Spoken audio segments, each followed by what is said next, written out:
Welcome to Sanlando Sound Waves.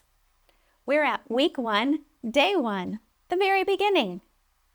Our scripture today, of course, comes from Genesis chapter 1, verses 1 and 2. In the beginning, God created the heavens and the earth. Now the earth was formless and empty. Darkness was over the surface of the deep, and the Spirit of God was hovering over the waters. Now let's take a look at our 7 arrows, or our 7 questions, about these 2 verses. This is page 15 of our book, 7 Arrows. Arrow 1. What does this passage say? Are there any interesting words or phrases? Any repetitions? What stands out to you? Arrow 2. What did this passage mean to its original audience? Arrow 3. What does this passage tell us about God? Arrow 4. What does this passage tell us about man? Arrow 5. What does this passage demand of me? Arrow 6.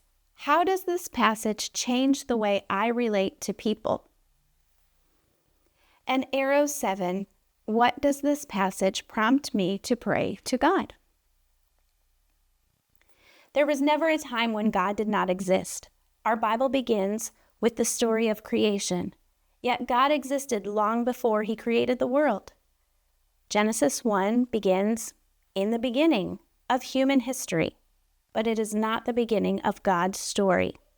He is eternal, meaning that he always was and always will be. It's hard for us to get our minds around this reality. Our lives seem so big most days.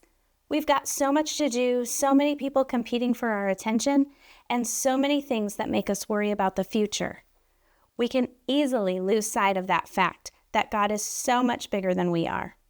He was at work long before we were born and will continue to exist long after our lives are over. Since our lives are so small in comparison, it's critical that we understand our lives from the perspective of God's story. Who is God? Why did he create all things? The answers to these questions help us catch a glimpse of how our lives fit within the great story that the eternal God is writing in the world. That's it for today, friends. Hope to see you tomorrow for week 1, day 2.